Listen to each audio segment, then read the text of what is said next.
కవినై కవితనై భార్యనై భర్తనై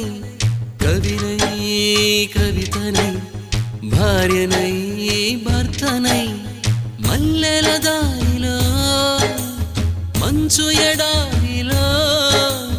మల్లెల దారిలో మంచు ఎడారిలో పన్నీటి జయగీతాల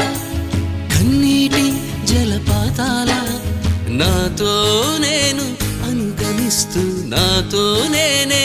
రమిస్తూ ఒంటరినై అనవరతం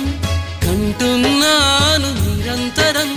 కలల్ని కథల్ని మాటల్ని పాటల్ని రంగుల్ని రంగవల్లుల్ని కావ్య కన్యల్ని ఆడపిల్లల్ని జగమంత కుటుంబం నాది